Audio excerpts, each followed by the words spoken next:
I'm Karl Ziemelis. I'm the Chief Physical Sciences Editor at Nature. What attracted me to a job working in publishing and Nature in particular was a combination of two things. On the positive side, I've always loved science in all its flavours. I dabbled in a bit of geoscience, I've dabbled in a bit of physics. I just loved it all. On the other hand, perhaps the more negative reason for making the move was my time as a researcher. I was finding increasingly frustrating. The work was, my interests were naturally becoming narrower as the work progressed, which was frustrating. I wanted to read about more, but was finding increasingly I didn't have the time to do so. I think what we look for in an editor at Nature is someone who, I think, like myself, has the passion for the science itself. You need somebody who has a good understanding of the research endeavour. Pretty much all of the editors we hire have a strong research background. They need to understand what it is like to be a scientist and to be a publishing scientist, but also someone who can think critically and sensibly about subject matter which could be well outside of their comfort zone. In other words, they know when faced with a piece of work in an area that's not their core expertise, they know how to find out quite efficiently what are the key questions in that area, what are the key things that people in that area are trying to answer or trying to achieve, and then be able to make an admittedly somewhat subjective assessment about whether any one particular piece of work is making a big step or a small step towards those goals. What I think I like most about being an editor, and I would say is possibly the main reason I'm still there after over 30 years, is that the science is constantly changing. The papers we see today bear little relationship to the papers we were seeing in the early 90s, and being able to see these fields emerge, develop, mature, and in some cases die out over that period of time. It's just fascinating seeing the scientific endeavour in action at an arm's length, because we're not doing the research ourselves, we're just seeing the fruits of that research, but just being able to follow how that has developed over the years has been fascinating and continues to fascinate. I think what makes for a great journal is, well, two things immediately spring to mind. One is that it is representing the very best of what its community or the communities it represents are doing, so that readers maybe from a range of disciplines can get a real flavour of what the cutting edge of science across the board is looking like at any one particular time. And I think the other thing that makes for a great journal is trust. The reader, be they a specialised reader or be they a general reader, they need to have trust in the material that they're reading. I think what attracted me to this conference reflects on several developments we've been seeing across the disciplines over many years, and that is related to the whole issue of trust in the science, but also science publishing is not just about announcing what you've achieved and celebrating that. You're also laying the foundations for other people to build on the work that you're doing.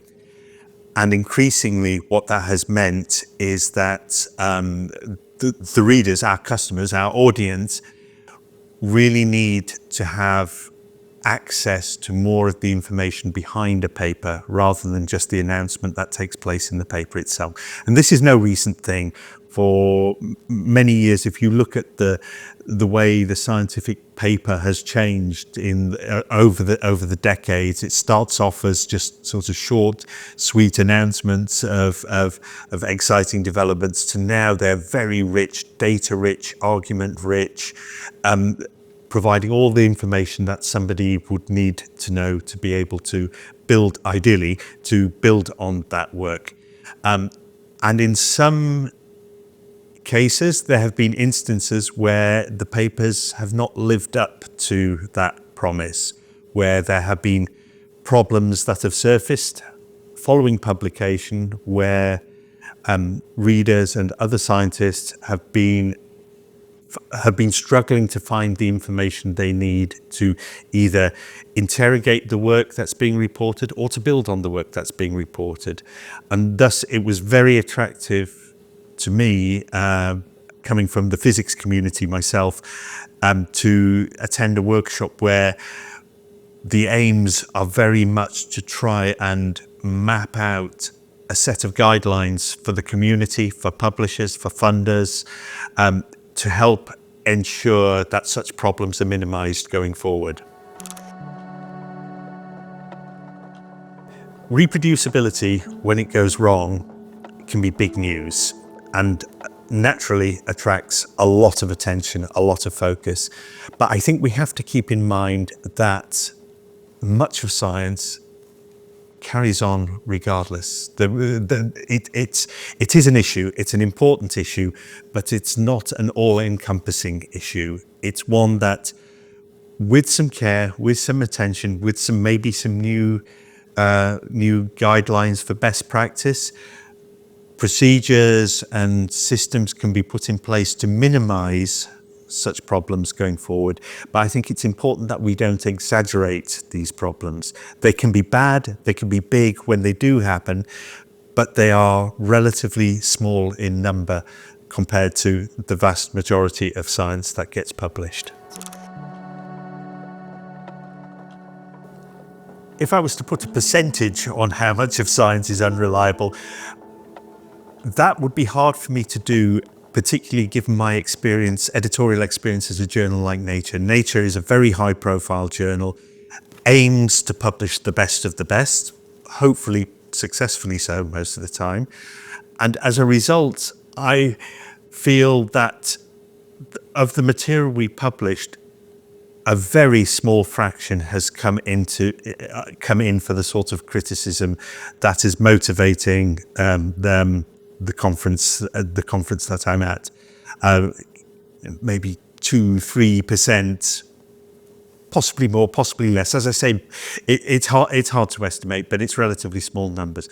But I am sure that the reproducibility issue is much more widespread than that, in that I'm seeing a very rarefied view of science at the journal I work at. Science is a much, much bigger endeavour than that represented by Nature and equivalent journals.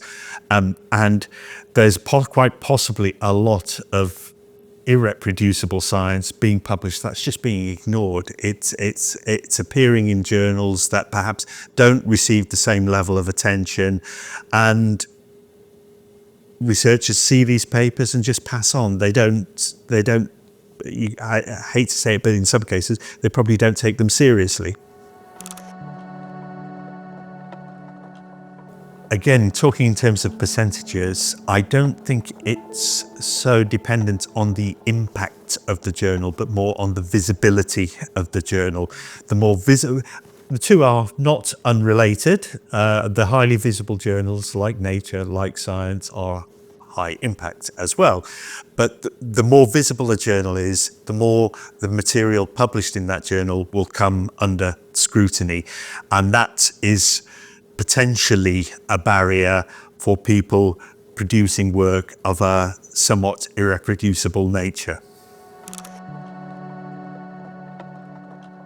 I think it will be hard for the conference to come up with guidelines that will solve the issue of reproducibility. But I think there are some clear steps that could be taken and may well feature in the recommendations, which could make a difference.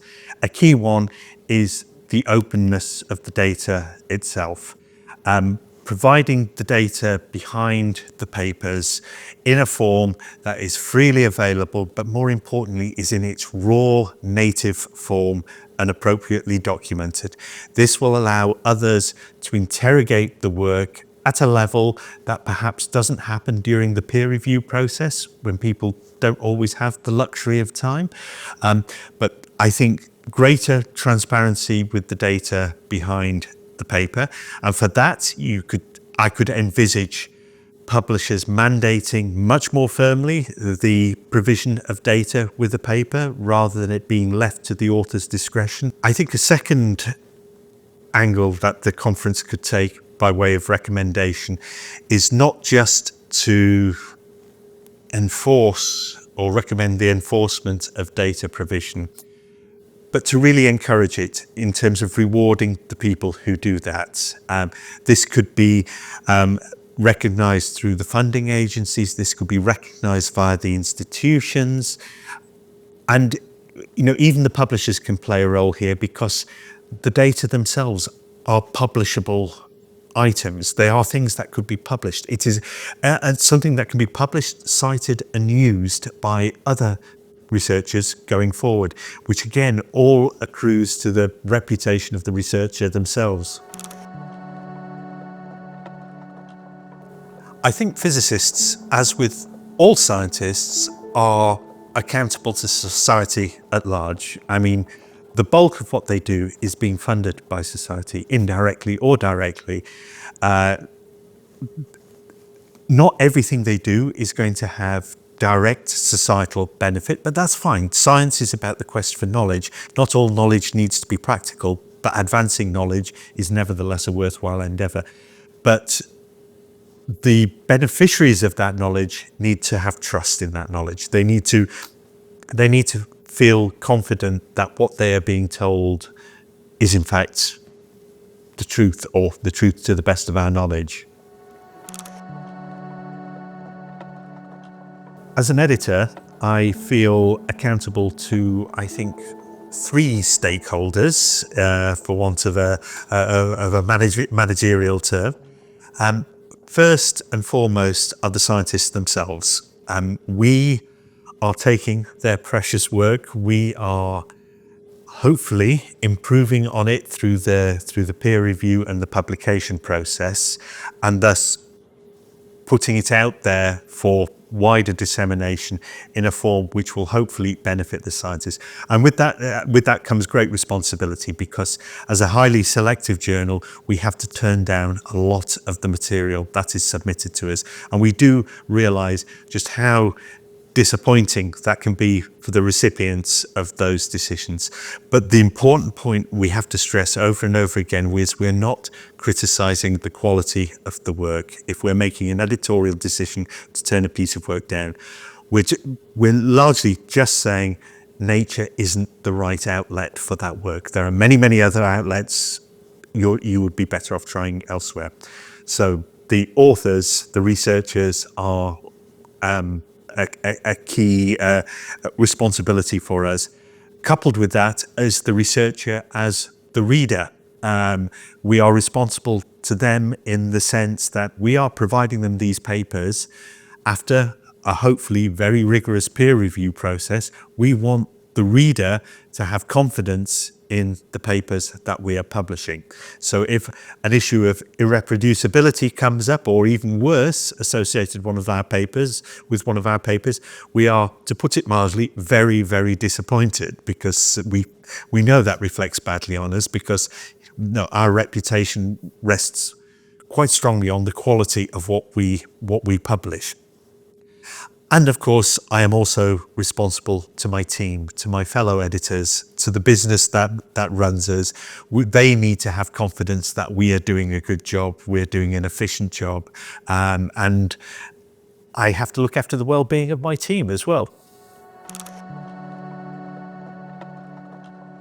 I think it is fair to say that there is an inherent bias in highly selective journals, because by being selective, you're being biased.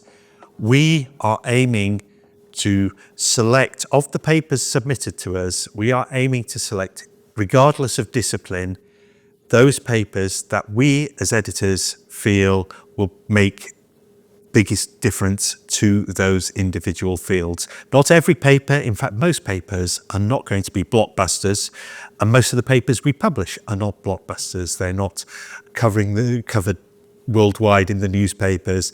But we are publishing them because for their communities, this represents to the best of our knowledge, the best of what is being produced at any one point in time. So you may call that bias. But by that definition, I'm happy to be called biased. I think the power of the editor is sometimes misunderstood.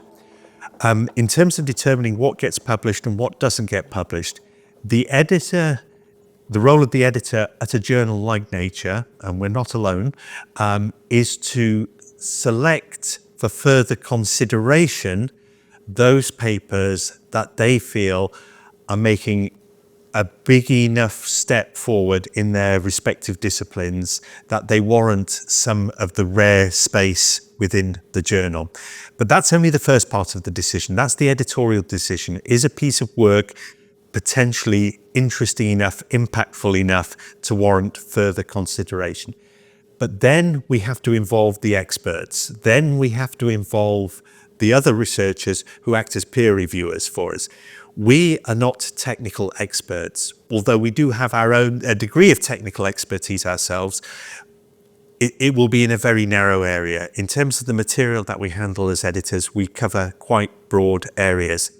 And so we have to rely on the expert community to provide us with the expert technical advice.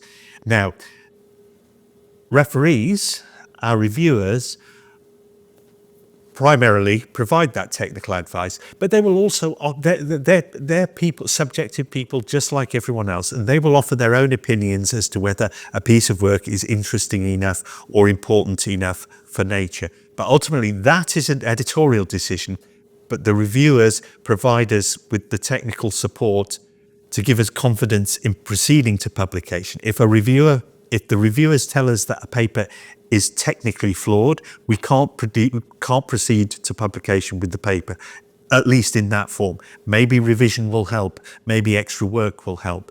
And sometimes reviewers disagree amongst themselves as well. So the job of the editor there is to arbitrate between reviewers if we have disagreeing reviewers, making sure we have reviewers with the right expertise addressing the key outstanding technical questions. I mean, it is often said that journals such as Nature carry a lot of weight in the communities that they represent, and that publishing in our journal carries a lot of kudos for the authors in question. On the one hand, that is great to know. It's great to know that we're respected. It's great to know that people think of us as a possible outlet for their very best work. That's what we want them to think, because we want to celebrate science at its best across the disciplines. But on the other hand, we realize that there is a downside to that, because in some cases, too much emphasis can be placed on a Nature publication, for example, if it's for career decisions, and that is not a responsibility that we should have, nor indeed a responsibility that we do have. That's a responsibility in a way that the community places on us. But ultimately, researchers should be judged by the quality of the work that they produce, not where they publish. I think using a publication in Nature as a proxy for assessing the quality of research or the importance of research that any one researcher produces is dangerous. For a start, we are not perfect. We don't always make the right calls. Secondly, we don't publish all the best research. We would like to publish more of it, but if it doesn't get submitted to us, we can't publish it. And it's quite possible, in fact, more than possible, it's quite factual that we have in the past turned down papers that went on to become blockbusters for their field. Highly influential, highly impactful papers. But we can only do the best job we can at the time we are dealing with the individual papers. In terms of ensuring the quality of what we publish, both at Nature and in journals more generally. Obviously, a robust peer review process is required. I have a great deal of confidence that our peer review process is robust, but one has to remember that peer review isn't the be-all and end-all. It is a relatively thorough, but also a relatively quick reality check of papers. Ideally, if there are problems with the paper, major problems with the paper, they will be picked up.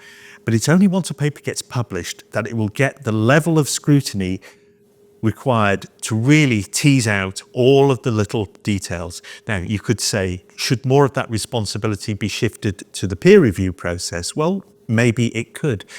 But researchers want their work out fast, and science progresses by building on the work of others. The longer material takes to get published, the longer it is before anyone else can start building on it. So there's a balance to be drawn there. If asked, can you trust what Nature publishes? I think my simple and short answer would be yes. It's not without its flaws. Mistakes will be made, and this will be true of any journal. But I think our track record largely speaks for itself. For sure, there have been cases over the years, over the decades, some very high-profile cases where we, in particular, but possibly the community more broadly, got it wrong. And this happens. Obviously, we try to minimize the chances of bad science making it into our pages. And I think on the whole, we have been very successful, notwithstanding a few cases to the contrary.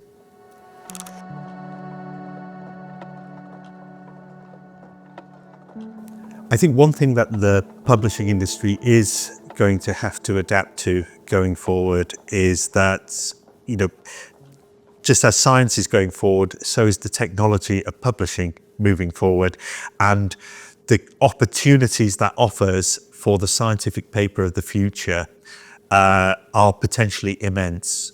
Traditionally, we view the scientific paper as a fairly static document.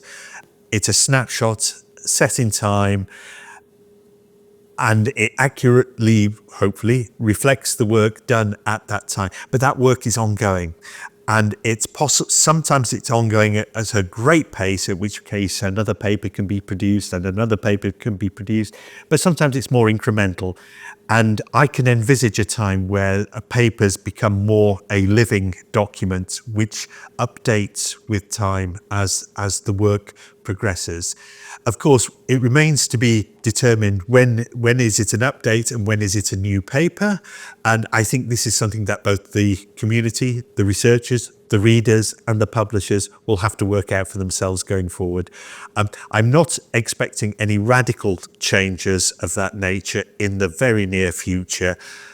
But looking further ahead, I can see the paper, the form of the scientific paper changing.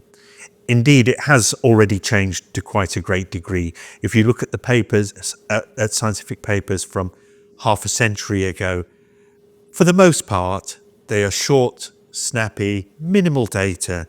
You look at a paper today, much more detail, much more methodological detail, much more detail about the data. It's a very different beast from what we had 40, 50 years ago.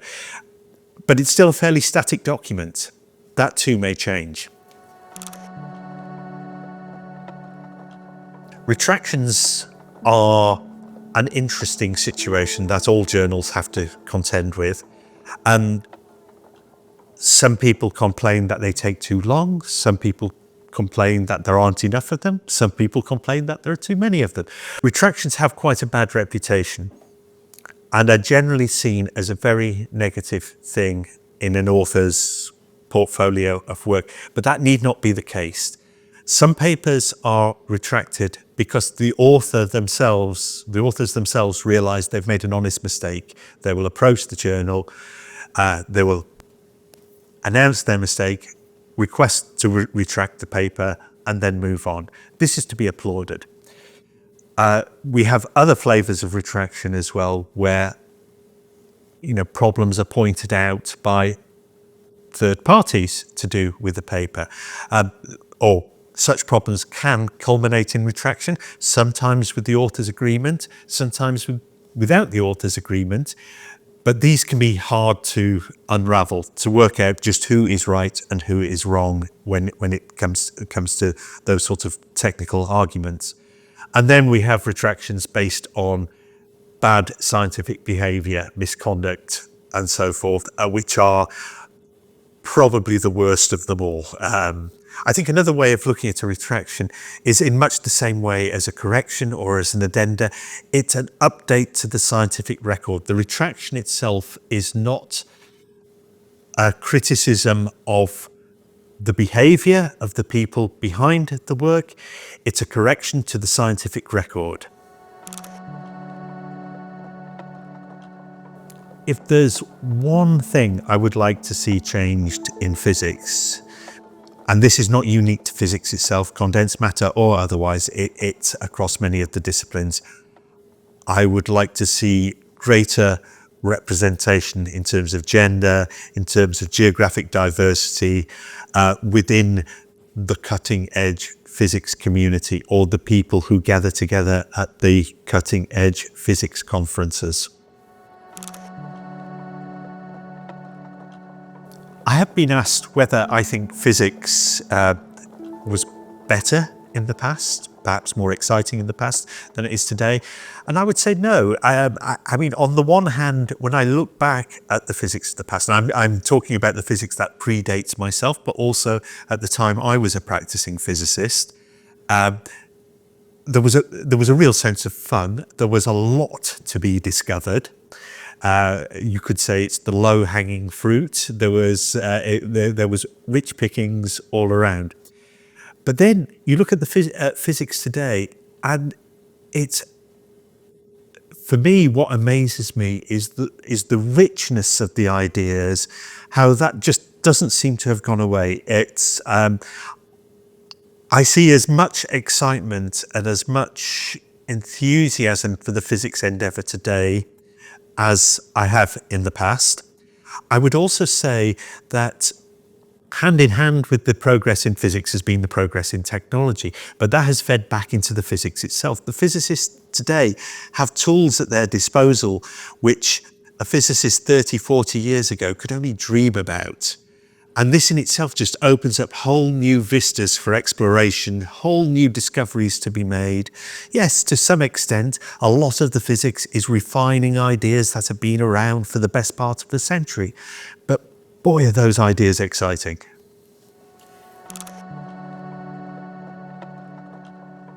The problem of irreproducibility is real, but is somewhat overstated.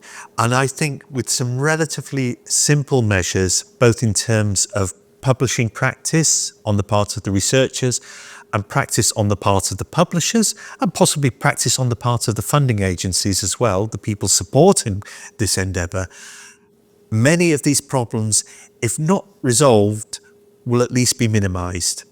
There's always going to be bad players in any walk of life, and whatever checks and balances you put in place, someone will always find a way around them.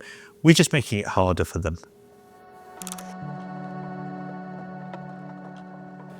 I think it's sometimes the case that journals such as Nature, because of their selectivity, because of their high rejection rates, and the fact that we're rejecting so much good work, can be seen as the enemy. And I really, really hope we can get past that, because we're there to support the scientific endeavour. We're doing what we're doing because we love the science, and we really, really want to help researchers make the most of the amazing things they're doing.